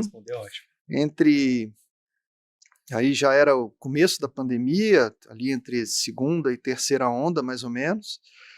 Eu tive quando o José Marcelo virou CEO, eu acumulei o papel de diretor de operações. Então, eu fiquei diretor médico e operações. Então, eu saí dos 750 médicos para incorporar toda a enfermagem, toda a parte de atendimento e várias outras áreas. Aí, dos 5.000 que a gente tem na Secamargo, eu estava talvez com 3.000, 3.500 pessoas. E foi uma experiência bárbara, porque eu assumi em novembro, em fevereiro começou a pandemia. Você pensou bem na minha vez, né? E eu que tinha muita dúvida do que fazer, muitas incertezas, porque eu nunca tinha feito operações, né? Nesse momento eu até relaxei, que eu falei, bom, tá difícil e eu não sei o que fazer, mas nesse momento ninguém sabe no mundo o que fazer. Então, foi um momento muito importante na construção da inteligência coletiva que eu falei, porque eu chamei a todo mundo e falei, olha, pessoal, o inimigo é enorme e está lá fora. Nós temos aqui que nos unir. E foi um momento onde eu falei, a gente não sabe exatamente o que fazer, nós vamos tentar aprender com quem está vivendo o problema maior. Então, nós estamos 2 meses depois da Itália, certo? Da Europa, estamos vendo a tragédia pela televisão, vamos nos preparar para o pior. Essa é uma instituição de alta complexidade, vírus sempre foi uma preocupação com o paciente oncológico que é imunossuprimido, a gente tem um monte de sala de isolamento aqui, então vírus a gente vai bem, a gente sabe o que é, o impacto, vamos preparar, vamos. Protocolos, comunicação, e aí era reunião de manhã, reunião de tarde. Desse dia de manhã, sabendo que se a gente mudasse a decisão à tarde, estava tudo certo, porque a gente está aprendendo rápido. E não teve assim, foi um momento de muita comunicação e muita união. Os médicos queriam fazer o melhor pelos pacientes, né? Câncer matava mais do que Covid, mas câncer com Covid era um problemão, e a gente precisava organizar uma sessão do hospital sem Covid e uma sessão com Covid. Câncer com Covid, né? Que era muito crítico. Então, todo mundo ajudou. Mas foi incrível, assim, um trabalho de equipe, de novo. Quer dizer, treinar, colocar EPI, tirar EPI, treinar sobre o vírus, falar sobre o vírus, o que o vírus faz, como é que pega, como é que não pega, pega na mesa, pega na máscara. Educar as pessoas sobre aquilo, para que todo mundo quando o vírus chegasse de fato, a gente tivesse minimamente preparado. Eu acho que a gente tem muito orgulho dessa época. A mortalidade oncológica na Secamargo não aumentou, quer dizer, os pacientes que vieram a falecer com Covid eram pacientes com tumores avançados, que teriam uma vida curta, mas o vírus abreviou a morte, exceto nos pacientes oncohematológicos, que eu acho que ali criou-se uma situação um pouco pior, eles são muito imunossuprimidos, né? Mas a gente não aumentou a mortalidade hospitalar. E também a gente conseguiu passar por toda a pandemia. Foi só na terceira onda que o primeiro colaborador do Secamargo faleceu de Covid. Um paciente nefropata, mas a gente quase completou as 4 ondas da Covid sem nenhum óbito entre colaboradores, né? Bom. Então isso foi um resultado importante. A gente também celebrou muito Porque trabalhar nesse nível de complexidade, câncer mais Covid, foi desafiador. A gente foi para a campanha, para a rua, e falou, olha, lembra, hashtag fica em casa, só serviços essenciais. O câncer é essencial, porque se você ficar em casa com câncer, a probabilidade de óbito é maior do que, do que do Covid. Então você tem que sair para se cuidar.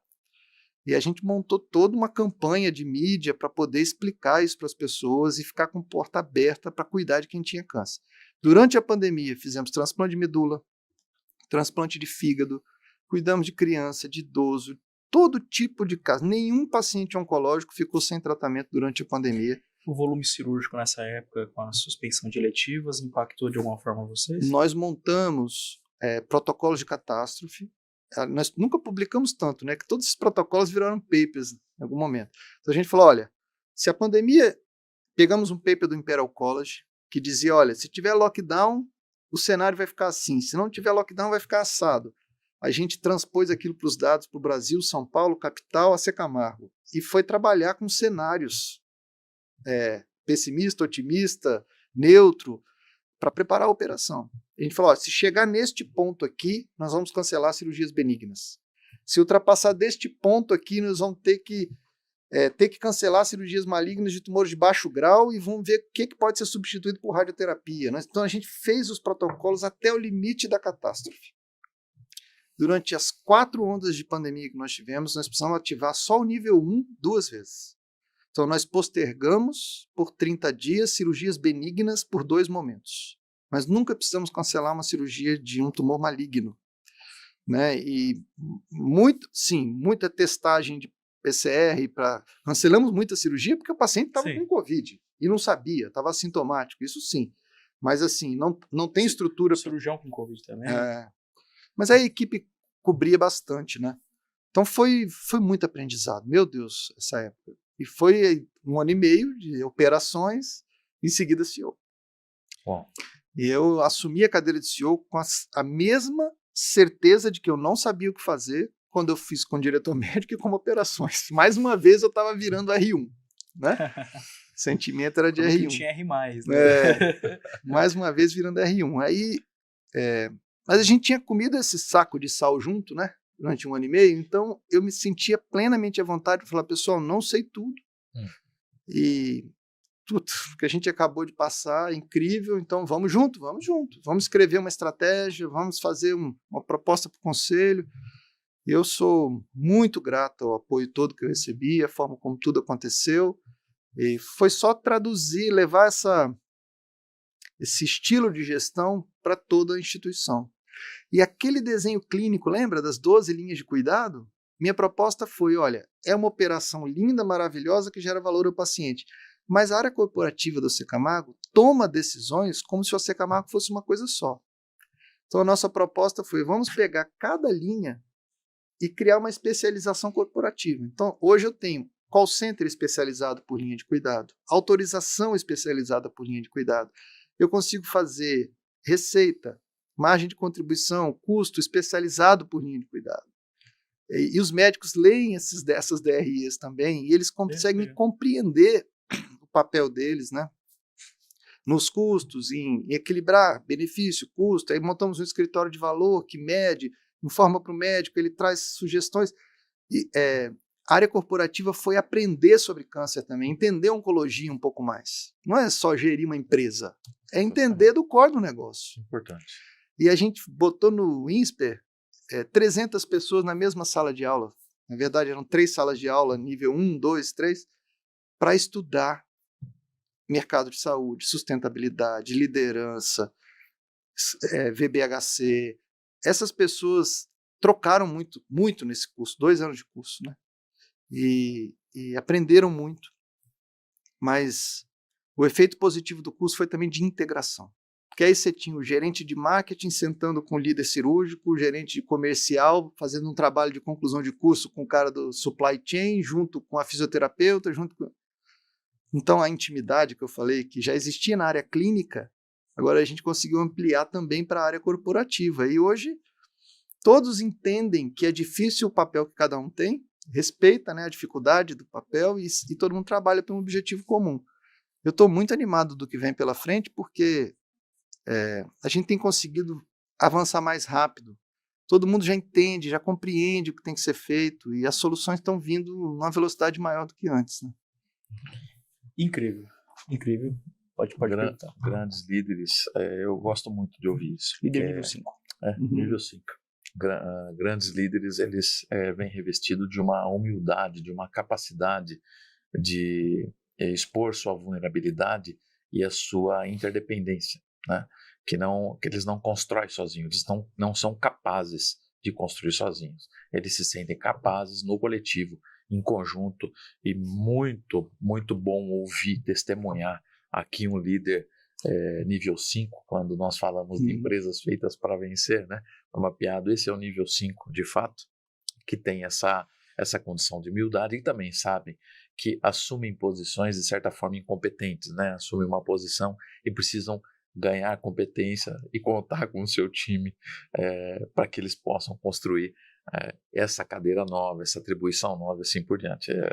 Realmente, assim, essa é uma das lições, você que nos acompanha, para que a gente deve ouvir e repassar aqui, porque essa é uma das lições mais preciosas que a gente pode querer aprender ao longo da nossa vida, da nossa jornada. Né? A liderança, ela multiplica resultado, e é um resultado que vai muito além do DRE. Né? É um resultado capaz de transformar vidas, de transformar uma sociedade, de renovar a esperança. Né? Ela cria um ambiente de pertencimento, de inteligência coletiva, ou seja, é uma riqueza muito profunda quando nós temos condição de ter alguém que lidera de verdade, não na posição, né, mas nos seus atos, na sua condição moral.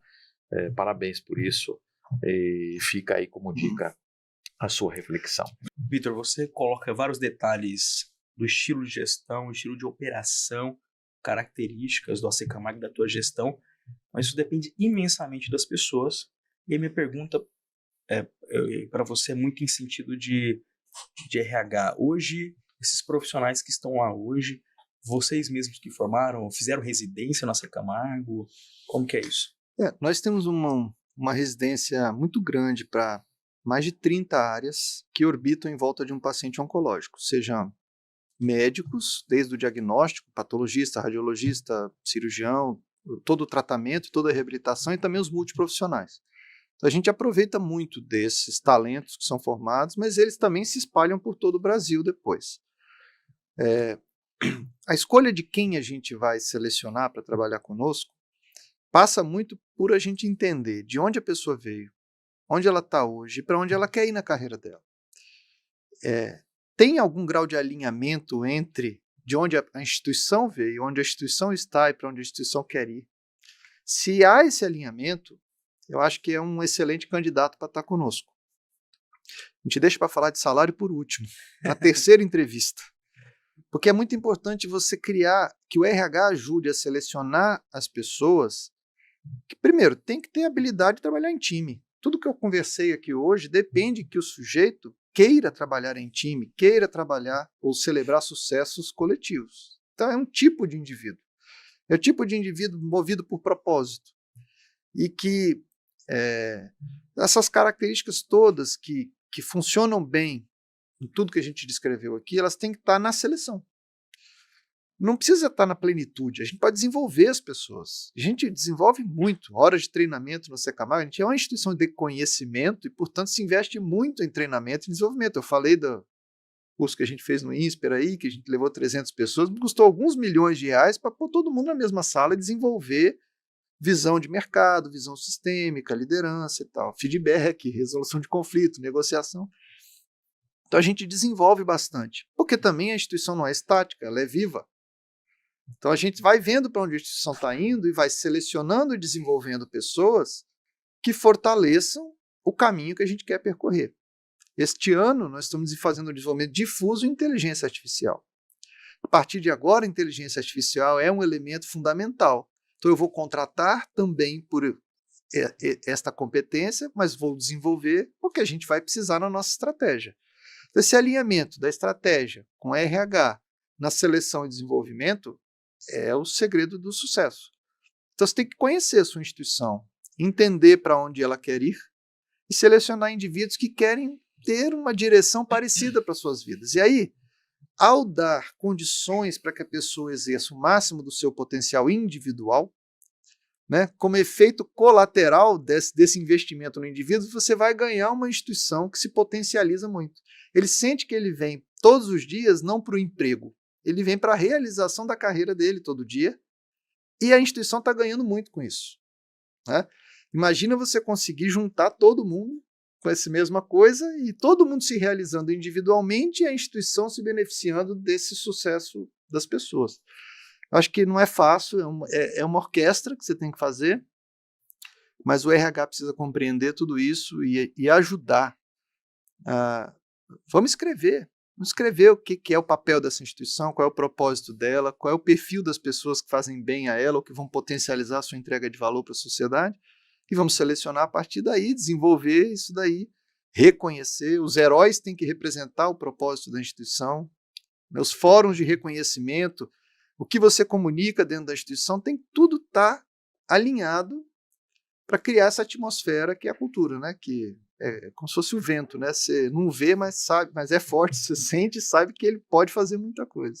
Excelente, né? Quando está soprando a favor, é isso aí. Vai guiar a instituição para onde ela precisa ir. Né? Uhum. Excelente. Vou fazer uma última pergunta, Vitor. Claro.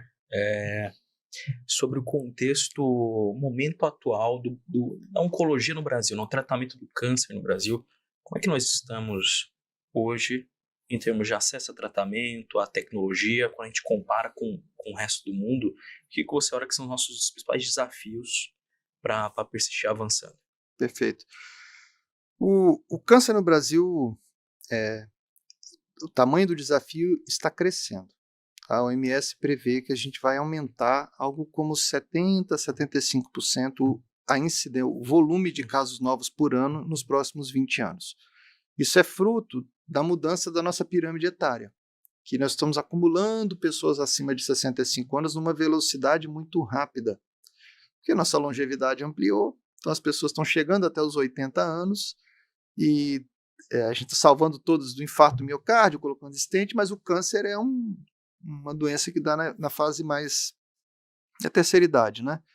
Somado aos maus hábitos de vida, que 40% dos cânceres, se a gente conhece uma causa e poderia evitar, como é o caso do cigarro, do vírus do HPV, do excesso de sol, assim vai.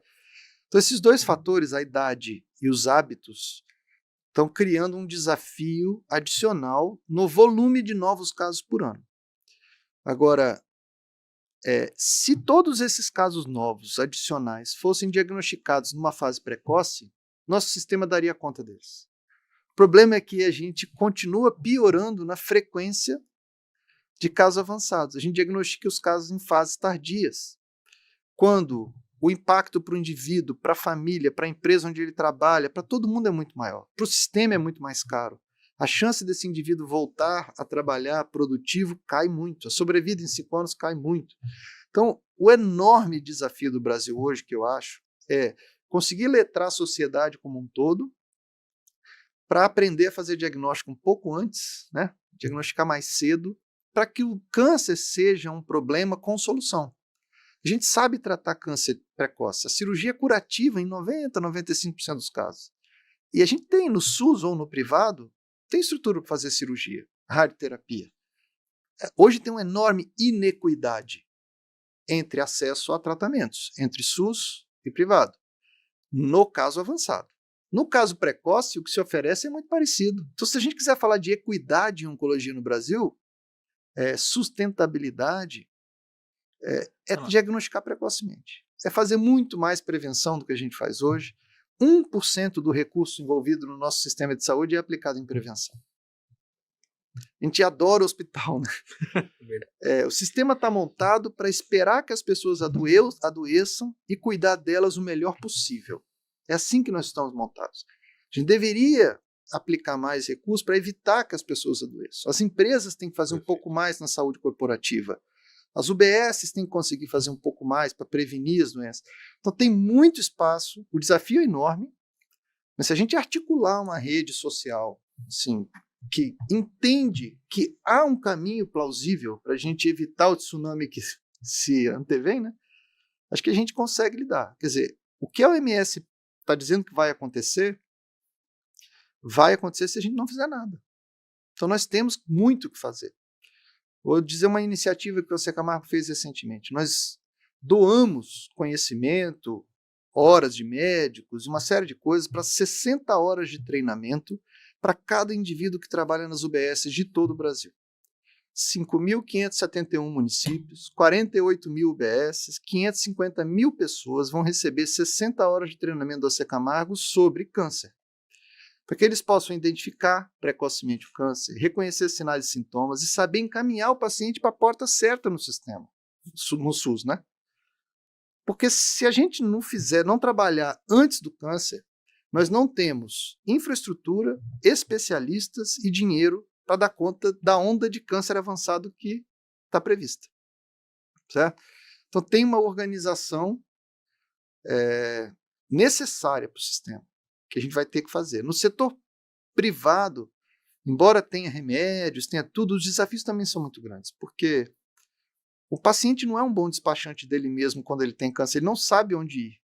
E ele erra o caminho, e ele perde tempo, bate cabeça, redunda, faz exame aqui, exame ali, recebe 3 diagnósticos, não sabe o que fazer, pede segunda opinião e o tempo está passando. 4 semanas sem começar a tratar um câncer reduz 9% a chance de estar vivo daqui a 5 anos. Para mama, pulmão e outros. Né? Então a gente precisa criar protocolos que são claros, explícitos, que um médico de família consiga pedir o exame certo, encaminhar para o lugar certo, para começar a tratar rápido. O paciente vai fragmentado no sistema, né? Ele não acha o caminho, não está escrito, vai um médico encaminha para o outro. Quantas vezes a gente vê pacientes que ficou assim 6 meses, né, com sintoma e não sabia, ninguém sabia o que era, ninguém sabia o que fazer, e vai perdendo tempo. Então, a estrutura atual, ela foca em hospitais, a gente precisa criar algo melhor, que nos permita diagnosticar antes e tratar rápido, que aí vai dar conta, aí nós vamos dar conta. Aí tem... Se você fosse promovido hoje a ministro da Saúde, tivesse que fazer 3 ações emergenciais para impedir essa catástrofe. Esse é um enorme desafio. Eu acho que o governo tenta fazer o seu melhor.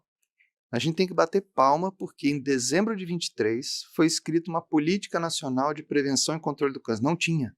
Agora tem. A política nacional, ela norteia as ações. O Secamargo não foi convidado para escrever essa política, mas nós concordamos com ela em 100%. E ali naquela política está direitinho o vocabulário do que a gente precisa fazer. Eu acho que tem desafios para todos os lados. A gente precisa garantir um diagnóstico no tempo certo. Acho que esse é fundamental. Tem um grande gap de diagnóstico no país. Falta quem biopsie, falta quem diagnostique, uma série de gargalos. Mas a gente precisa fazer o diagnóstico mais rápido. E aí, acho que tecnologia está aí para nos ajudar. A gente tem agora, pode laudar à distância na radiologia, na patologia, tem inteligência artificial, tem uma série de sistemas e conectividades que permitem fazer com que o indivíduo num vazio assistencial receba o conhecimento de um especialista que está numa região metropolitana. Porque o Brasil tem excesso de profissionais em algumas regiões metropolitanas e falta numa enorme geografia do país. Então, fazer esse conhecimento, alcançar geografias, acho que é muito importante. Diversas especialidades têm o mesmo problema. A gente precisa fazer o conhecimento dos especialistas chegar lá, formar pessoas para o interior e tudo mais.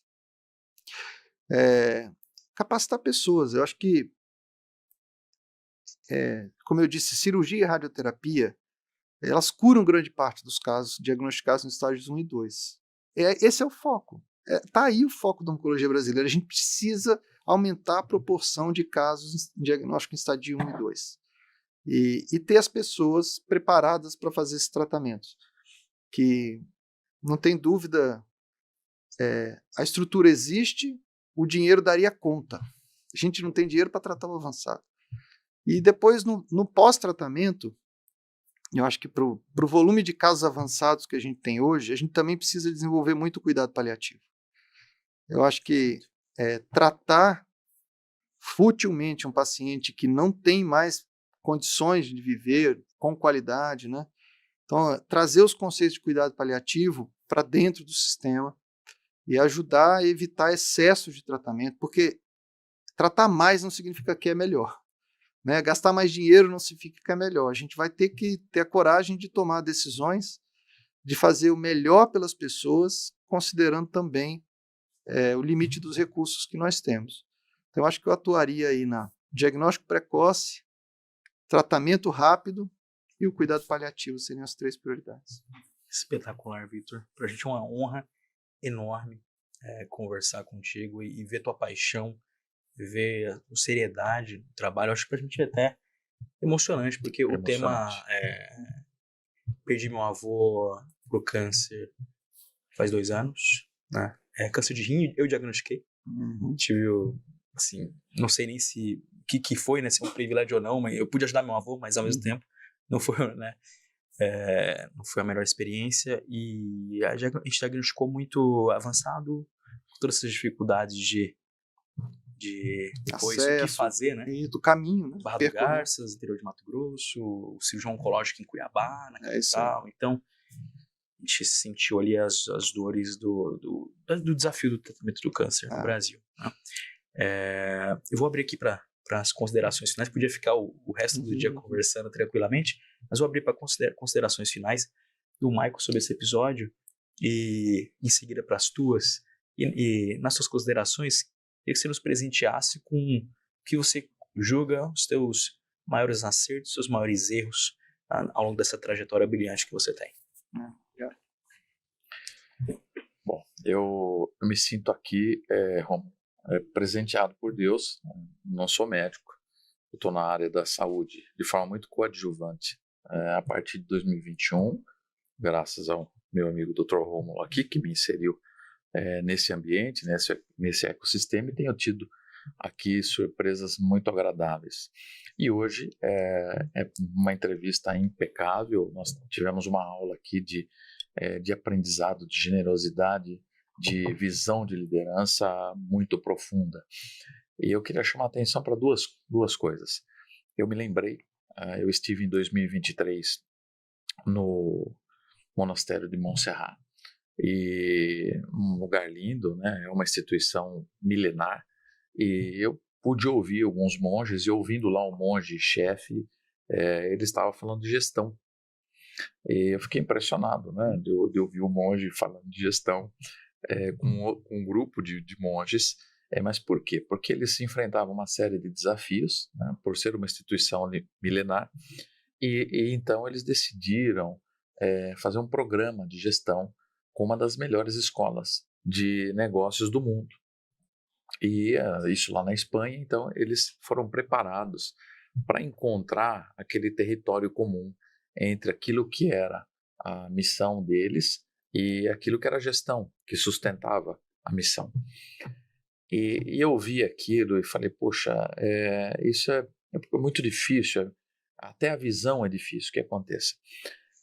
E aqui hoje nós ouvimos algo que eu acho que é muito marcante, que vale profunda reflexão, e revisar esse vídeo para você que nos assiste, porque o Vitor, ele nos chamou a atenção justamente para entender esse território comum, em que o médico entende da gestão, em que a gestão possa ter condição também de entender a condição médica. E isso, olhando para o paciente, gerando maior eficiência e satisfação para o paciente, quer dizer, renovando a esperança e vida, e também garantindo uma saúde mental para o médico e uma satisfação naquilo que ele está entregando e fazendo, que vem com uma celebração. Eu considerei isso de uma riqueza de aprendizado rara da gente ouvir. Esse é um aspecto que eu destacaria aqui para a nossa audiência. Um outro aspecto é justamente a postura do líder. É um contrassenso na sociedade que a gente vive, né? Todo momento, em qualquer cenário. Eu ouvi, inclusive, recentemente um líder importante, ele esteve conosco aqui, e ele dizendo que nas apresentações ele foi orientado a demonstrar até um tom de arrogância, né? Quando trata com investidores. E nós estamos vendo o contrário aqui, nós estamos vendo algo que é baseado e consistente em princípio, que é a humildade, né? A Bíblia diz que a humildade precede a honra, né? Então, ver um líder dessa influência, dessa magnitude, com essa capacidade, essa inteligência, esse preparo, ao longo da sua jornada, demonstrar em cada posição que assume que ele é um líder servo, né? Por isso também referenciou o líder servidor, é um líder servo que reconhece sua vulnerabilidade e trabalha com inteligência coletiva. Eu creio que é uma lição para todo líder que deseja ser vitorioso, deseja impactar, deseja construir um legado, deixar um legado, ou seja, alimentar uma motivação transcendental. Esse aqui é um exemplo. Nós assistimos aqui um exemplo na prática de como fazer isso, como que isso acontece na presença aqui do Vitor. Então, muito obrigado, que Deus abençoe, continue te abençoando, agraciando tua jornada, e obrigado por esse presente aqui, por essa aula profunda que você nos deu aqui hoje. Obrigado, Marco, pelas palavras, viu? De fato, eu acho que esse sentimento de querer aprender mais todo dia é o que me move, assim. Também isso constrói as relações dentro da instituição, né? Todo mundo quer trabalhar num ambiente onde você pode falar o que pensa, que você ajuda a desenhar o local onde você vai trabalhar. O Taylorismo ficou para trás, né? De assim, um manda e outro obedece. Passou, acabou. Agora, a gente precisa de instituições onde as pessoas são protagonistas. Então, eu acho que no âmbito das pessoas foi o meu principal aprendizado. Foi as coisas que eu mais errei. Porque o meu microscópio não me ensinou todas essas relações humanas. Eu trazia um pouco da família, mas fazer isso dentro do trabalho não é simples. E eu caí num ambiente como diretor médico que tinha um status quo e se mudar não é fácil. E eu queria ir rápido demais para o ponto B. E reconhecer que só faz sentido se for todo mundo junto, foi o meu maior aprendizado. Eu levei 3 anos para atingir o bem-estar na posição de diretor médico. 3 anos para ganhar o respeito deles, de que o que eu estava fazendo era bom para todo mundo. No começo parecia que era bom para mim, porque eu estava mudando a realidade de todo mundo e fazendo algo que era o meu projeto, vamos dizer, né? E fazer todo mundo entender que era um projeto de todos e que o que eu estava fazendo era só facilitar o caminho, não foi nada fácil. Então, aprendi muito. E os 2 MBAs que eu fui fazer, eu achei que eu ia aprender finanças, marketing, negociação, não, eu aprendi gestão de pessoas. Meus trabalhos de conclusão de curso foram sobre gestão de pessoas. Porque eu me compreendi rapidamente que, para eu dar certo na minha nova profissão, eu ia precisar deste conhecimento, desta competência que não era nativa para um patologista. E eu foquei muito nisso. E cada aula foi uma luz, né? Eu acho que aprender a cuidar das pessoas para que elas queiram cuidar da organização foi o principal aprendizado que eu tive nesse caminho todo.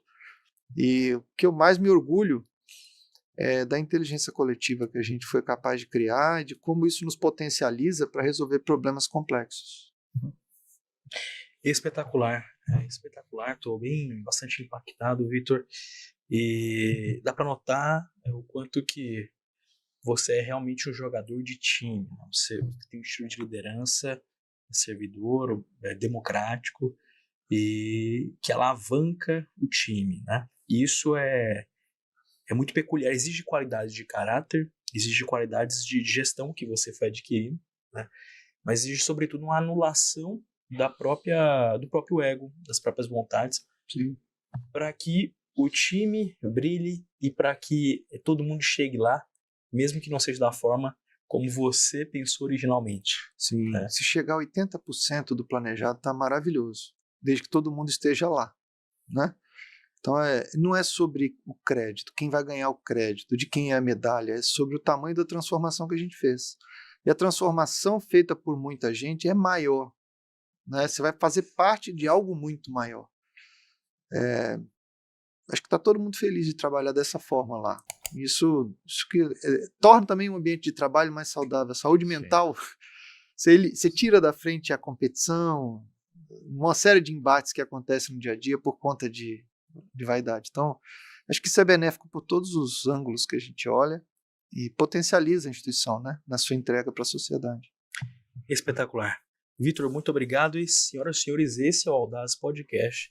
Nós estamos comprometidos com o seu desenvolvimento, de trazer aqui os principais líderes da saúde brasileira, para que você possa ter enormes insights, enormes contribuição com seus conceitos, para realmente transformar a vida dos pacientes, transformar a vida da instituição que você lidera ou serve, e transformar a sua vida. Eu convido você a seguir nossas redes sociais, a entrar no Audaces Hub, que é o nosso hub de network de líderes da saúde. A gente está reunindo lá os principais líderes da saúde para você ter contato, conviver, para a gente coevoluir. E sempre encerro aqui dizendo que nunca te falte audácia.